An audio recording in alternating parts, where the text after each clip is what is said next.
This is ensuring equity when opening streets and pedestrianizing retailing. I would like to thank our participants and introduce them. So just in the order that they're on my screen, we've got Meghan Sahli-Wells, council member and former mayor of beautiful Culver City. Lava Sunder, who's with Culdesac, which is developing a pedestrian development from the ground up. We've got Heyaime, who has 10 years of hospitality and nightlife experience across LA and New York and is a board member at the LA Nightlife Alliance. Tafarai, Bayne, who's a chief strategist with CicLAvia, who puts on amazing open street events. I think a great group here, and we're really going to talk about some interesting issues here. I want to start, if we could, if we remember the pre-COVID days, just talking about broadly, it seemed like there was finally in the US a movement for open streets opening up. This has in many ways been a very car-dominant culture across the country for decades now, and it seemed like there was finally kind of a light at the end of the tunnel for those of us that are interested in other forms of movement and other modes. So Tafarai, tell us a little bit about, you just celebrated the 10th anniversary of CicLAvia. What has that been like, starting pre-COVID? Yeah, it's pretty funny. And thanks for having me. It's pretty funny. I was writing a speech earlier this year, and I opened it kind of being like, yeah, it's the greatest year ever. We have 12 events finally scheduled. The mayor wants us to go monthly. Yeah, all right. And then, COVID hit. Like that put everything on its skid. So, I mean, prior to our current crisis, I think, in LA at least, we had definitely, CicLAvia is around for 10 years. We started off as a community organization founded by a group of activists and planners and concerned citizens who wanted to essentially replicate a program that they saw in Bogota, Colombia, in Los Angeles. In Bogota, they call it CicLAvia. And for 10 years, since the first year we did one event, the second year we did two, the next year was like four. I think we grow slowly but surely. We're growing to the point where now we've done about 30 plus events and have engaged over almost 1.5 million people across the greater Los Angeles, across the county. And yeah, we had recently had the mayor kind of talk about incorporating open street programming into our kind of LA Green New Deal kind of sort of philosophy and framework, seeing it as an essential piece of a cultural strategy in terms of giving residents the tools and encouraging the kind of culture and behavior where active transit was a priority, where living and loving locally, engaging in local neighborhood, really being on the ground in that way was an emphasis. And so, yeah, we were really excited. I think, that energy definitely still is around, of course. We don't think that that's all that died, but, the pandemic has definitely shifted everybody's priorities, necessarily so. So, ensuring that we're looking at how these spaces now can be part of a health strategy for our cities, how we use open streets, public spaces, and how we're encouraging, supporting health through social distancing, but also I think healthy economy through activity and supporting businesses, and just generally healthy behaviors. So I think that a lot of the conversations we're having, both in CicLAvia, with our partners around the city, and what we're hearing our folks talk about, really centers around that, really reprioritizing those kind of issues in our public sphere. Thank you. Meghan, again, thinking pre-COVID for a little bit longer if we could. Culver City, for those of us in here that aren't from Greater Los Angeles, it's its own municipality within Greater Los Angeles, very central though. And in the last 10 years or so, it sort of seems like it's gone under a renaissance of sorts. And you and some of your fellow council members have sort of pushed the city in a more progressive direction in terms of street space. There's been things about closing little parts of Washington or Culver Boulevard. Obviously, the Expo line came in. Tell us a little bit again, pre-COVID, what was happening in Culver City in terms of changing how people get around? Yeah, it's been a years-long effort to really reimagine our streets and take back some of the public right-of-way, from these heavy killing machines and handing them over to people. And a lot of the renaissance that happened in Culver City was simply by widening sidewalks several years ago, kind of in the late 90s. Well, the mid to late 90s, is taking some of the old right-of-way that used to have, I think it was the Red Line going through the city. So we had these extra wide boulevards with the Red Line going between it, and then to the ocean. And folks and the leaders in the city in the past were able to widen the sidewalks and make this walkable, tree-lined streets, especially in the center and the downtown of Culver City. And that really sparked something. The other thing that I think we did was to really put a focus on the arts. And so there was an investment in turning old movie theaters and old public spaces into theaters. And that, like, all of a sudden you had a recipe for a thriving restaurant culture, because you had that walkability, you had the arts, and you kind of, pivoted to this kind of people-focused streets as opposed to car-focused streets. But it's been hard to anchor that and reclaim more space. And I think with my colleagues on the council, that's something we've been very focused on for many years. And honestly, the work of CicLAvia was really key in creating a really dynamic relationship with our local businesses, because CicLAvia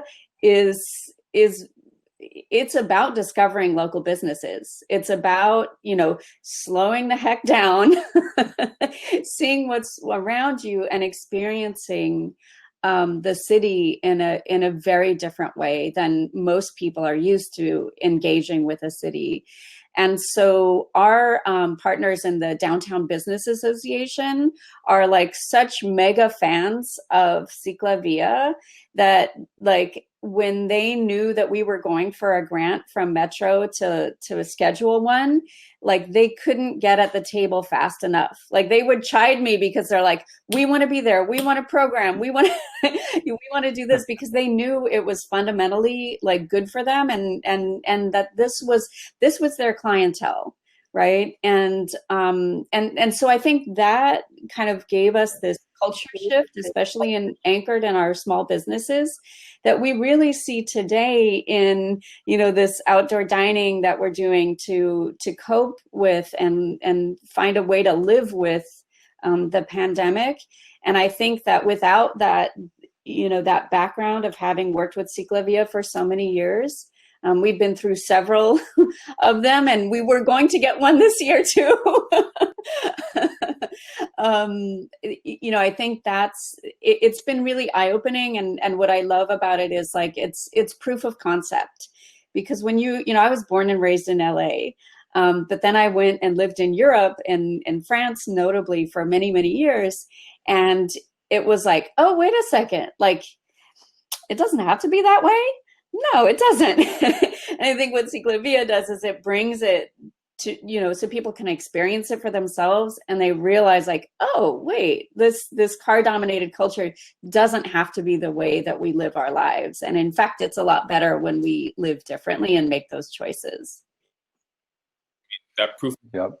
And sorry, just to piggyback real quick, that proof of concept idea is definitely, part of our goal, our plan, right? Like, this idea of showing people through experience what life could be like, and allowing that experience to then inform their political decisions, inform their community decisions, inform their Monday decision after a CicLAvia. Maybe I'm going to ride my bike this day. We capture those stories. We talk to a lot of our constituents, and, and our partners have often share that with us, that is part of that magic and how we have to think about this work, right? Like, you kind of have to show people that better world before you can really expect them to go vote for it, unfortunately, but fortunately, if you know what you're doing. And Meghan, that's great to see, the business community supporting it, because sometimes, and obviously anything else varies business to business, sometimes they can also be hesitant to embrace change, to put it politely.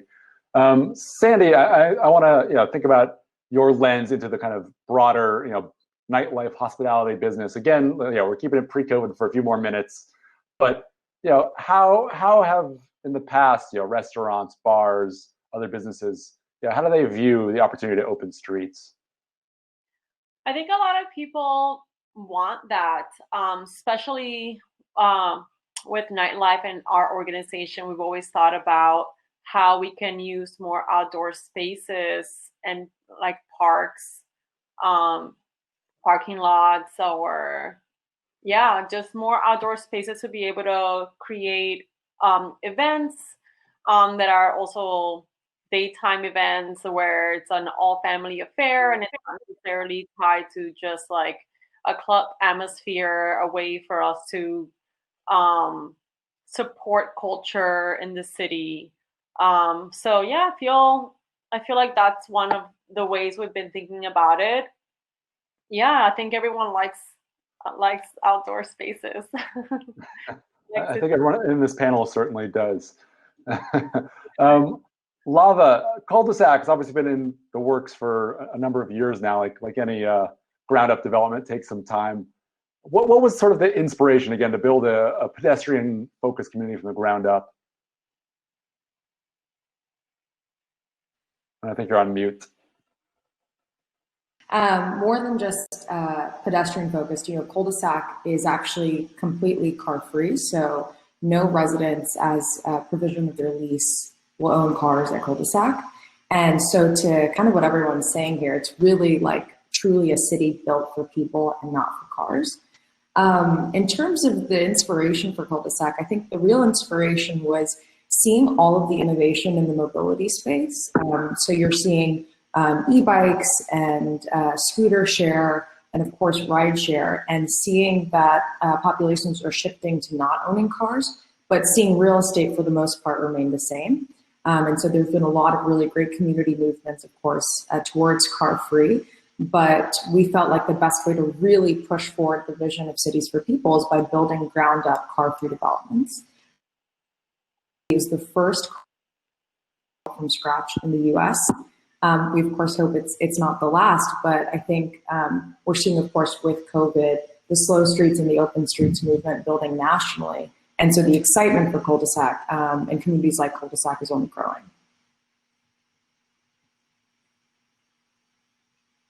And just for our audience that might not be familiar, can you give up a little bit more, where is it in the city? What's the scale? Kind of paint the picture for us if you could. Yeah, sure. So it's in Tempe, Arizona. I'm actually like just, a stone's throw away from the site right now. It's a 17-acre development. It's 1,000 people.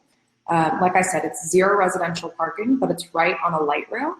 And residents will get along via light rail, biking, scooters, and there's actually also on-site car share for your occasion weekend trips.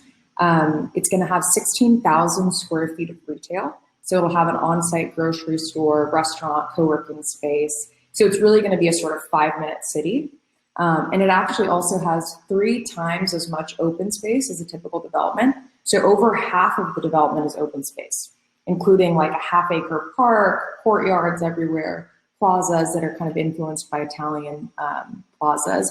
So really we're just showing that when you don't have to build a residential parking lot or a residential parking garage, you basically unlock so much more space for local retail, open space, and then other amenities for the community. That's great. I'm excited to see it.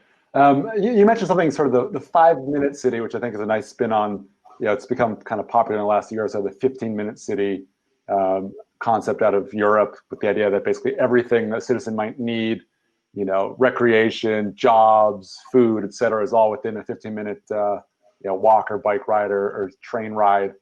I think obviously there's lots of, too many beautiful examples of, urbanism that works well in Europe and Asia and even parts of South America. But yeah, I'm curious, for all of you, as cities in the US start to try and make this transition, which has now been sped up by the pandemic, are there examples that you find particularly inspiring or cities or even neighborhoods that have done a good job of rethinking their public space? So maybe Meghan, let's start with you. I'm sorry, you're saying cities anywhere or just or like my city? I think domestically. So I think we can realistically say it's going to be hard to turn a lot of parts of America into anything like Milan. But if there's other parts in the U.S. or North America that you think have done a good job that we can learn from. Yeah, I mean, there's a lot of talk about like what we're seeing in even places like New York City, where they're starting to really revolutionize the public space by reducing, by creating pedestrianized streets, and especially really iconic streets that people were like, that's high impact tourist streets that a lot of people are going to see and talk about, which I find to, when you can be a model, that's really encouraging. And then, you look at places like Seattle and Portland, and I bike as my primary form of transportation. And so I'm always looking at the bike infrastructure. I'm always testing out each bike share in every city I visit, when we were still traveling, because I want to test it out and see how I can use it in my city. And I think like more and more you're starting to see better infrastructure. Even like Kansas City, like light rail, that's free going through the center of town. And I know that some of their council members are working on, one of the focuses of this panel, which is equity. How do you take it from just the downtown business core and bring it to neighborhoods and actually serve neighborhoods? And I think that's the challenge that we're all struggling with and that we haven't gotten and we need to. And so, I've found that, it's easier to do these kind of like high impact, high visual, downtown facing street treatments, but you're not being equitable when you're not actually bringing it to the communities who need it most. And so I think, just to bring it back to Culver City, one of the most important things about our own, our open streets that we're doing right now to, close to car traffic and do a lot of outdoor dining, we were able to make sure that our bus line has a dedicated right of way. So we have a dedicated bus lane, a bus stop right in the middle of it that we made expressly to serve during this transition period, and hopefully it can be permanent, right? And it's also a bike lane as well. And so, to keep that focus of how are our essential workers getting to where they need to go, because it's, it can't be like these types of things can't just be for the people with money coming to the bars. They're for them too, but you really need to make sure that everybody in your community is served, and especially those who really depend on that transit. So it's not the moment to, turn your back on essential workers.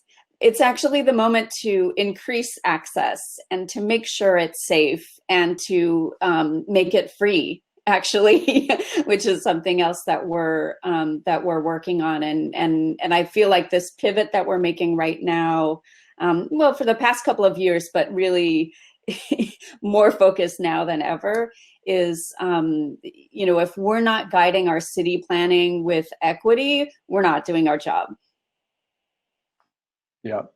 And I think that's a great point about, which neighborhoods get the treatment and which don't. There's always, it's easy to just sort of pick your most, photogenic neighborhood and make the splash there and hope that you get the press attention and then walk away. Tafarai, part of what I've liked so much about CicLAvia is that it really does go all over, Los Angeles County. And so that can be anything from, wealthier West Side neighborhoods or, Koreatown and MacArthur Park, South LA, East LA. has there been, to Meghan's point, has there been like a specific intentionality about, which neighborhoods get CicLAvia treatments and ensuring equity in that process? I mean, for sure. I mean, when I joined the organization, I was wearing a "We Demand CicLAvia" in South LA T-shirt, essentially, and it was my introduction to the organization on some levels. CicLAvia, when it started, it was, like I mentioned, a ragtag group of activists, organizers, and event planners who were trying to make a beautiful thing happen, and weren't even certain if they were going to have a second one and third one yet, right? Once the success I went to the first one immediately, and it was just immediately successful. And so from that moment, immediate conversation, a dialogue about, well, if we're going to continue this, how do we make sure it hits communities? Because we see ourselves, we're essentially building a park for a day. And park space is incredibly valuable to communities that don't have parks. It's necessary. I mean, it's a way to get at an inequity that is really hard to fix otherwise, because it's really hard to build new parks. That's why we're stuck building pocket parks and little small spaces and turning them into green, because getting enough land to build a park. When you think about how much land our streets represent, and if you think about turning those into parks, all of a sudden you have a very, very parkified city, right? And so that has always been very intentional. I think one thing about that, though, is that it's always harder to do this kind of work in impacted communities, period. Any of these kind of projects, because the built infrastructure has never been invested in for decades. So you're building on really shitty infrastructure, or because of community relationships are not but you don't have a bid in place. You don't have a neighborhood council in place. That civic infrastructure has never been invested in and supported in a neighborhood, or it's been broken down due to disinvestment and due to racial injustice. These relationships can be broken down and be hard to initiate. So all this work can be much harder to do in impacted neighborhoods, which I think makes some people shy, but for a number of reasons, people shy away from it.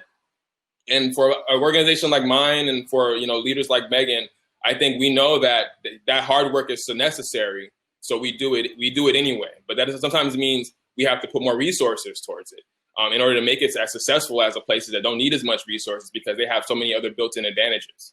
And so I think, when you talk about doing that kind of work, ensuring you're ready to really, do the work, and you're willing to put the resources behind it to make it successful. And equity doesn't mean equal, right? Equity means sometimes some neighborhoods need more money than another neighborhood, and that is equity. Because then they were getting more money because they have never had money before. So I think those kinds of dynamics have to be much factored into this work. I've seen some, there's, in terms of the pandemic and some of the initiatives that has come into the streets since the pandemic started, there's a lot of different players you're trying to negotiate with in terms of our public space, and ensuring that you're being inclusive of all those players is really important in terms of this work. I mean, I think about street vendors. I think about homeless folks. I think about pedestrians. I think about senior citizens. I think about people with disabilities. And I think about another one and bus riders. I can't read my handwriting right here. Bus riders. And I think about all these stakeholders who all need to use that same sidewalk, who all need to use that same little edge of curb. And so negotiating and creating an ecosystem for that space that supports everybody and is inclusive of everybody is our challenge right now, and our charge. And I think that I've seen some interesting examples of it, but I think we're also trying to wrestle with it, and it's built on decades of disadvantage or inequality. Bus stops are horrible in Los Angeles. Horrible. Most curbs don't have curb cuts and sidewalks for pedestrians to get down. These are things that we're also having to deal with while we're trying to deal with scooters and deal with new mobility and deal with all the shiny and robots delivering stuff to people. Like all these things are going to be used in that same space. And so it's a really interesting challenge for us. Yeah, thank you. Well said. And I think, as you said, the curb has become, even more hotly contested, as basically everyone and everything claims for that same couple square feet of concrete. And obviously, now during the pandemic, as we've, required businesses that if they want to survive, they have to be outside. The people, if they want to escape their indoor Zoom office, they need a couple feet of fresh air. It's even more contested, and it's hard to support all these uses. So Meghan, I'm curious, thinking about basically how Culver City reacted to the pandemic. Tell us a little bit about the process of closing Culver Boulevard and how you guys managed to sort of be so reactive. Yeah, I mean, it was survival, right? and I mean, honestly, what we did, Culver City is a city of 40,000, but we punch a bit above our weight because we've got, we're centrally well, we're on the west side, but we're not like stuck way out on the west, where you're boxed in by the ocean. Not a bad thing, but there's a little more accessibility. And by the way, when I was growing up, it was not considered the West Side. Now it's kind of like cool West Side, but that wasn't the case back in the day. But we've been doing years of economic development, and so we have really strong relationships with our local businesses. And by the way, these are independently owned businesses. We're not talking about big chains or things like that. And so, having those relationships in place meant that we could have the conversation faster. And because of our small size, we're about 5 square miles. It's kind of doable when you have some resources to bring people together. We with the pandemic, we pivoted, like everybody who works for Culver City, unless you're taking out the trash or a firefighter, you're doing a different job now during the pandemic. Everybody has had to pivot to respond to this crisis because, everything is about health. And so people who are working on this long-term planning are now doing, the Economic Recovery Task Force. And some of the things that are really important about, and bring us back to the subject of equity, like equity to me is who's at the table. And so like the direction I was giving and some of my colleagues were giving and was, make sure that you don't just have the people with the most at the table when you're designing our recovery, right? When you're designing what we're doing today. And so we want to make sure that we're having labor at the table when we're talking about how we're dealing with the pandemic. We want people from all sectors, all areas within the city, and really all means. And so, that first vital ingredient is making sure that the right people are on the table, so you can make sure that your conversation is real, and so I feel like if there's one message that, like, for me, that's it, is when you're responding, is you're not just responding to the few. And then because we had this kind of infrastructure and this thought, this outlook in place, then it was like, okay, how can we respond quickly? And the place where it happened the quickly is in the downtown, because they had that CicLAvia experience and we're like, okay, this is the answer. Like, this is what's going to help us. Rents are high. Like, rents are super high. Without outdoor dining just on a normal day, our restaurants would never make it. Again, these are not chains. These are independently owned restaurants with West Side rents. And so, like, getting that public space is the difference between being in business and not, and especially right now. And so I think it was radical, rapid collaboration that made some of what's going on now possible. And then, I'm obviously thinking about the future, and well, the status quo wasn't great before. We shouldn't be aspiring to go back to it. So this is our opportunity to kind of stake some space, and literally and have a conversation about how we can do better on a going forward basis whenever it is we get over, like, this immediate crisis of the pandemic. I'm hoping that's a hint that the Culver Boulevard changes might be permanent, but without trying to lock you down on that, I just want to drill down a little bit further. As you said, Culver City is a small city, but it's still, despite that, incorporates a lot of different things. You have neighborhoods that are, whiter and wealthier. You have neighborhoods that are more black and brown. You have office parks. You even have oil fields for those of us not from LA that might be shocked to learn about urban oil fields. You sort of gave us the backstory of why you started downtown, but has there been a push, or are we going to see a second phase where some of these changes, whether it's open streets or slow streets or just infrastructure investments, brought to more parts of the city? Yeah, and we do have it in our arts district on the east side as well. It's much smaller because it's not like a restaurant row, but we have shut down one side of Washington Boulevard towards the east, like towards La Cienega, and in order to provide outdoor dining for some of the restaurants up there. And then you'll see, for actually the past several years, kind of inspired from Long Beach and the parklets that they have in Long Beach. I've been trying to get us to like streamline the parklet process and make sure it's like a really easy, let's take away a parking spot and give it over to, outdoor dining again. And this, really helps the smaller restaurants, and usually the owners that are not rich. This is like a neighborhood serving restaurant, and they've been able to do parklets right now, and that's throughout the city. And then the idea is to build a concept that is easy, doable, safe. Obviously, safety is really key, so that we can just continue those and never give over that space back to cars, and give these smaller businesses a chance, because obviously the economic impacts are not going away.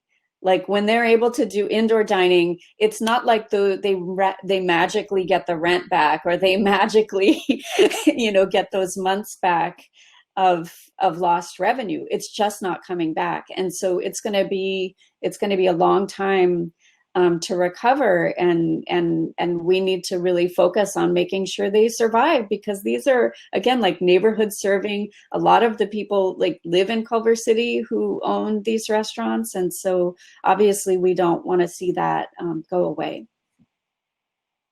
Yeah, and I think building off that, higher rents, trying to keep these sort of beloved local institutions that really make our neighborhoods interesting, alive. Sandy, speaking for the sort of greater hospitality, restaurant, nightlife industry, I'm curious, both what this push for outdoor dining means from the kind of business perspective, and also you having worked on the more labor side as well. What is it like actually sort of servicing these new outdoor dining places? I've seen.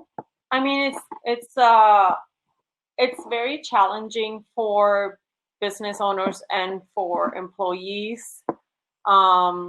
It's been a lot of misinformation, lack of resources for some of us. It's constantly changing and having to stay on top of the changing rules. There's also a lot of back and forth between departments. So it's a lot of confusion in that way. It's hard for owners to try to stay on top of that, as well as like already coming in from a struggling few months when they weren't open. So a lot of businesses are already walking into this with a lot of debt. And then some of these businesses don't necessarily have the luxury of having an entire sidewalk. It really depends on like where your business is located. So if your business doesn't have all of this space that's outdoors, there's only so much that you can work with and serve. There's also a lot of places that I've seen that are not doing table service, and they're just doing takeout orders or delivery apps and stuff like that. And I mean, that's really courageous, because I know that that's them focusing on the health of their staff. But also those, when they do things like that, I know that they're not making that much, because it costs a lot to, like we already said, rent is really expensive. It's really high. Landlords are not really forgiving right now. And you're paying labor, you're paying inventory, you're paying the bills to keep the lights on. And a lot of these takeout apps also take a big percentage of your sales. So sometimes some of these businesses are not really profiting at all or barely breaking it even.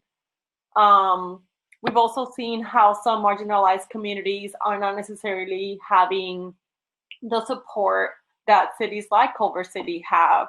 Some of these neighborhoods are not having the city shutting down their sidewalks so that they can operate. They also don't have a lot of resources or information, so those neighborhoods are hurting more than others.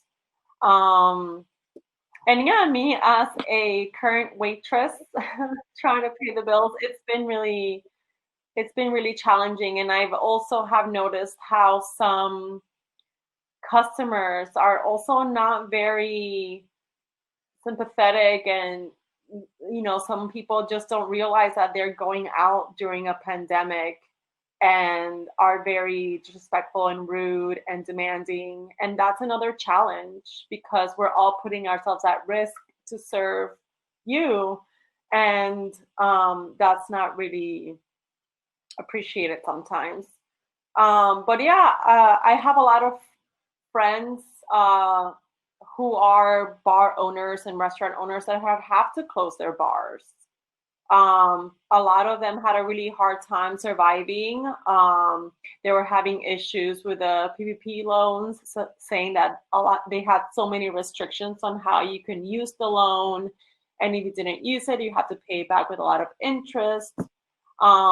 Just certain rules that were just very hard for a business to stay open in general. Yeah. So a lot of them have had to close, and it's been really sad for them. But something positive that I have seen is that even though some of these bars have closed, they somehow keep the brand alive and they do pop-ups. And that's something that's been interesting to see, is how there's creativity and figure out new ways of how to stay afloat and surviving. So there's businesses that are doing pop-ups of like at a place that isn't open on a Monday or a Tuesday, then they'll use that space, and people are collaborating. And community outreach has been amazing as well. Everyone's been very supportive and just being there for each other. So it's been a challenge in many ways. Yeah, it's definitely been a moment for creative solutions at the very least. And I think you touched on something important that, it's for some restaurants and bars and businesses, it's very much just a question of what block you happen to be on, and whether you have a corner or a fire hydrant, or, if the city, had good broad sidewalk in front of you, or if a narrow little, junky sidewalk. And that, of course, gets down to questions of inequity and which neighborhoods we've underinvested in for decades. And just thinking locally, I've seen restaurants that, they've taken over a whole corner and their neighborhood businesses next to them, and they're doing, 3x what they did before. And then next door, there's a business that closed. Lava, I'm curious, kind of building off that. Go ahead. I'm sorry, I know you want to get to Lava. And just to highlight, though, it's unfortunate, but a lot of those inequities reflect a lot of the other kind of conversations we've been having over the last 6 months about race, class, Black Lives Matter. Like, unfortunately, some of the businesses that Sandy's referring to, a lot of those are like Black-owned establishments that are struggling right now because of their neighborhood has never been invested in, and they have a block with no sidewalk. And that's just they took the risk of opening their own neighborhood and trying to support their own community, but not having a public infrastructure around them that actually supports their investment. So it's just unfortunate that the way these things keep tying back to certain dynamics that are historic for us. Thank you. Yeah. Lava, has the pandemic, the fallout from the pandemic, seeing what other cities are doing, has this changed any of Culdesac's plans for what retailing looks like in your development, or just sort of what the environment's going to be when it opens? Yeah, it's a great question.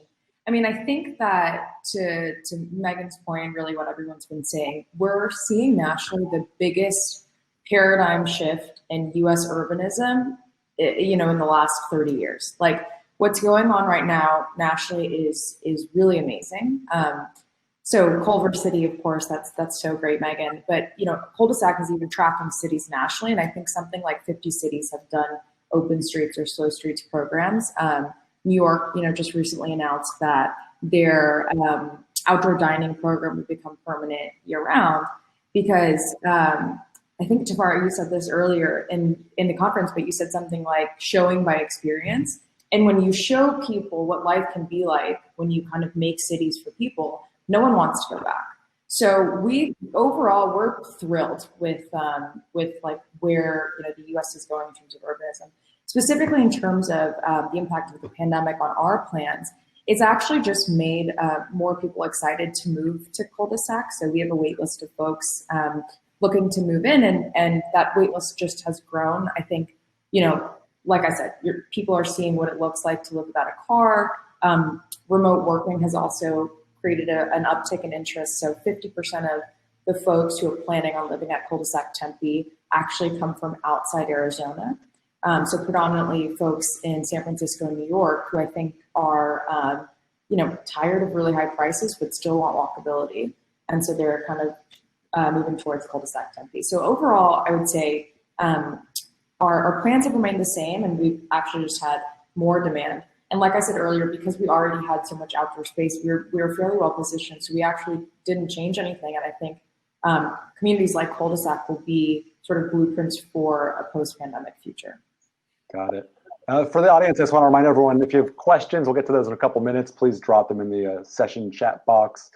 Before that, I have kind of two intertwined questions. Sort of speaking about equity, I think two important questions is, one, when we give restaurants access to this new space, we run the risk of privatizing what was already sort of scant public space. Whether or not that public space is being used well, it's another question. But if you give someone the sidewalk and it's just for this restaurant and people that aren't eating no longer feel comfortable there, that's a question. And then I think the sort of second question is, can we be doing more to specifically invest in Black and brown neighborhoods and using the revenue from expanded dining to make those investments? So Meghan, I'm curious your thoughts, and then Tafarai afterwards. Yeah, I mean, I think that's really there's some geometry involved here, and the geometry is take it away from the cars. Like if you're giving over your public, it's not public space if a car is parked on it. and they certainly don't pay the kind of rent that space is worth. So, I mean, I think it's really about, again, the concept of not only reclaiming it from cars, but making sure that we have mobility. And so all of the, you need to invest in those other mobility strategies, because our growing up in LA, like if you rode the bus, it's because you're like a second class citizen, like you don't have the choice. And I rode the bus growing up and still ride it today. And it's you can tell that it is not prioritized because, as Tafarai said, like you don't have shade in your bus stops and, that sort of thing. So again, it's not like it's not like you're just taking away one option of the car. You're bringing forward a lot of other options by reclaiming that space. So I want to make sure that that's kind of front and center. And then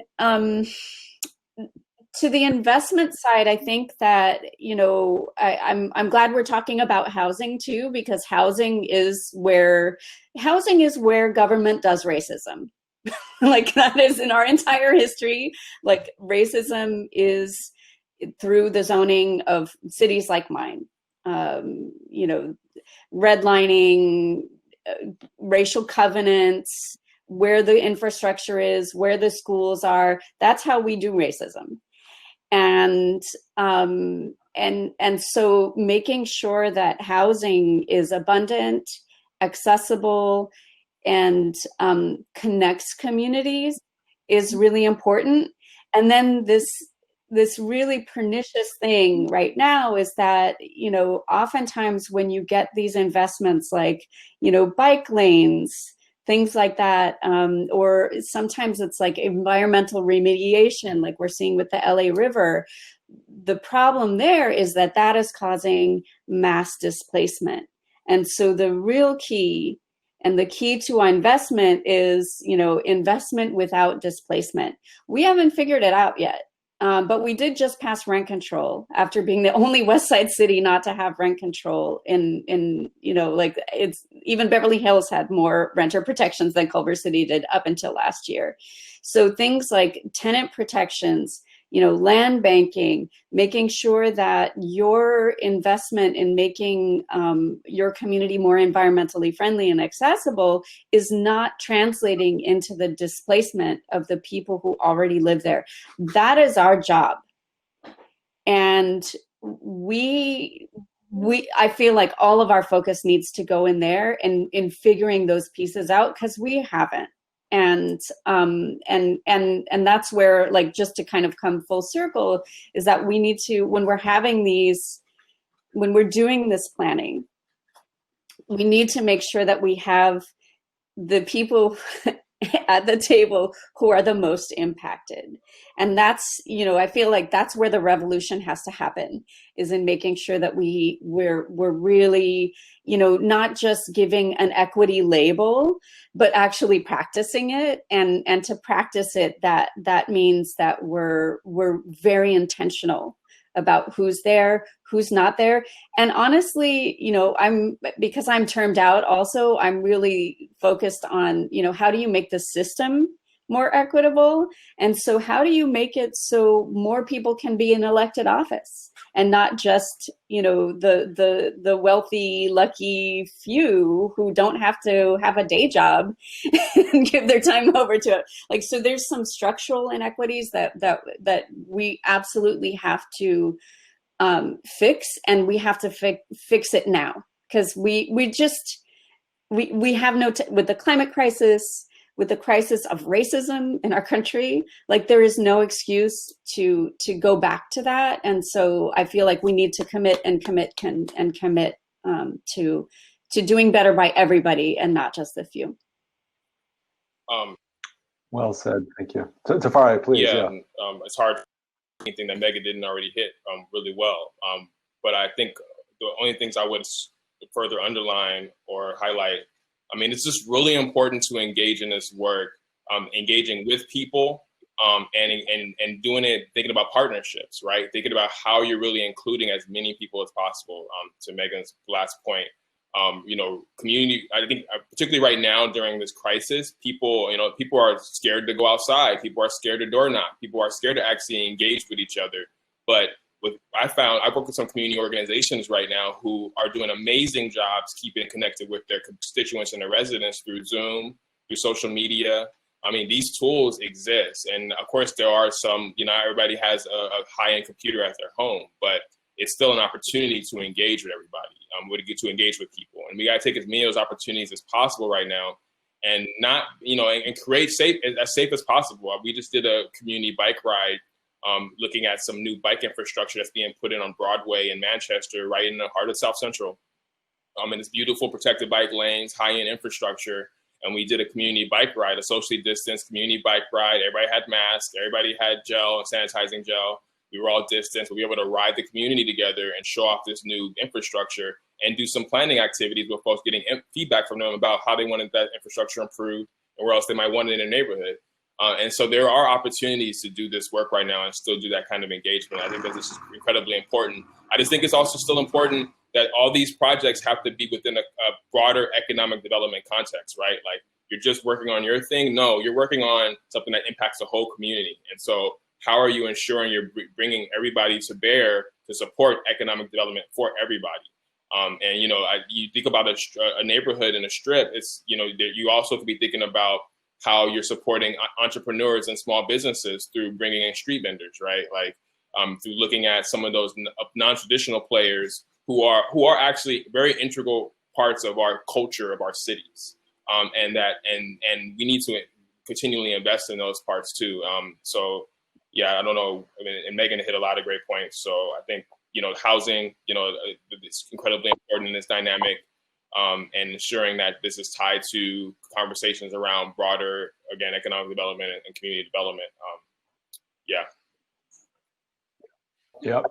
I want to open it up for questions for a second. I wish we had all day to do this because these are important topics, but sadly we only have a few more minutes on this hour.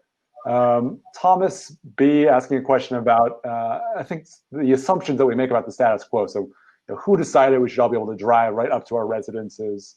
Why does there have to be a gas-powered car? So just twisting that question a little bit, I'm curious, Meghan, if Culver City is making moves to, say, eliminate parking minimums or move to district parking or anything like that. Yeah, we're looking at that. We're lucky because we're doing our general plan, and I know that's like a wonky thing that probably doesn't mean a lot of anything to most people, but think of it this way: we're actually writing the constitution of the city right now. The kind of the big picture planning that will really kind of determine our direction for the next 25 years.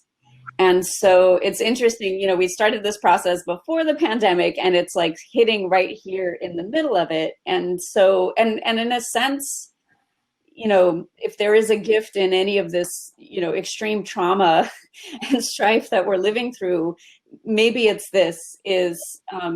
having the benefit of doing some planning with resiliency in mind, doing planning with racial justice in mind. And it's somehow like being in such a crisis mode. And thankfully,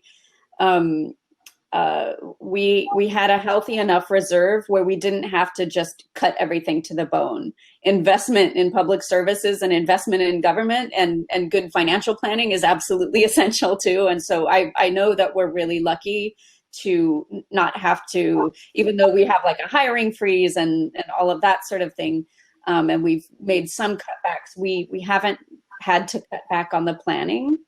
And I think that's really going to be essential to not only how we meet this current moment, but how we transcend it and grow as a community. And so, all of us have had to think about, like, what does outreach look like? How are you bridging the digital divide? How are you really communicating with everybody so this process is really meaningful to everybody? So those are the things that we're working hard. And I just, one of our greatest assets, I think, is we have excellent staff, like excellent planners, excellent people. Like, we have an excellent team that we're working with. And then we have communities, Culver City. And we also have a community that's like willing to go along with this conversation and be engaged in it. So I feel like if you have some of those important assets and they're really people assets, then that's really what's going to get us through that moment. And this is an incredibly stressful time, right? It is hard for me to keep it together. I laugh, but there's so much uncertainty in terms of what's happening politically, what's happening with our own health and safety. What is school going to look like? And then of course the economics. And hopefully what we can really recognize in one another and keep coming back to is our connections and working together, even at a safe distance, to find our way out of the crisis we're in and to be a better community in the future. And so, I don't know. I think that we can still allow ourselves, and we need to allow ourselves to have hope. And sometimes seeing these little bits of resilience in outdoor dining, give us that hope, right? Because it's a point of connection where we've been able to kind of reimagine our way into a solution, and maybe even a solution that's going to take us even better after this all is over. I think that's very important. Just building off that, Lava, and then Sandy, kind of final closing thoughts. Any reasons that you have hope, reasons for optimism in this moment? That's a beautiful question. Last night I was with a group of friends, and we had a social distance, gathering at an outdoor restaurant in Tempe, and we all took our e-bikes there. So we had a nice, cute, stack of e-bikes parked outside the restaurant, and we had a really wonderful night, and that gives me hope. Outdoor restaurants opening back up and people biking. I've never seen more people biking in Tempe than I did last night, but I think I might have just been like wishfully looking. But moments like that really give me hope. And I think, I speak to people that are looking forward to living at Culdesac almost every week, and the excitement that they have for a new way of living that's sort of been spurred by, the pandemic, closed streets and open streets movement, just really addicting. And I think their excitement and sort of beginning to see cities open up is giving me a lot of hope for, the rest of this year and years to come. Sandy? I think for restaurants, it's, there's more, ways for them to stay open. But I think that for me and my organization, our biggest struggle is nightlife and music venues and bars, and not having any sort of help from the government at all. All of these businesses and venues are still closed. And that's kind of like our biggest issue right now is why aren't they getting any help at all? They're like an industry that is really big and profitable, especially in Los Angeles and New York City and any major city. They just don't understand how valuable culture is.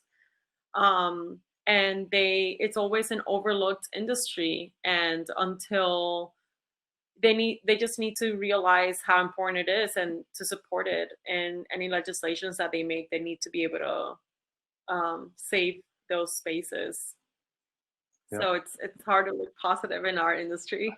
But for restaurants, I feel like if you can do outdoor spaces and you can do it safely, then it's looking good. And especially with Los Angeles, we have, pretty good climate all year round. And we're now having the al fresco program being extended all throughout the year. So I feel like outdoor seating is going to be going on for a while now. Thank you. Well, everyone, thank you so much. Tafarai, Sandy, Lava, Meghan, thank you so much for your time. I wish we had hours to talk about this. To our audience, thank you as well. We've got 2 other panels going on right now that I think are segue nicely from this. We have one about how to make off-premise dining work, so more thoughts about what eating outdoors can look like. And another one just about to start about autonomous streets and sidewalks. So another little more technologically focused takes on how we can use our streets and what's equitable there, and how do we not just give it all away to the tech companies. So thank you all so much. I really appreciate your time. Thank Bye. you. Thanks. Bye. Thank you.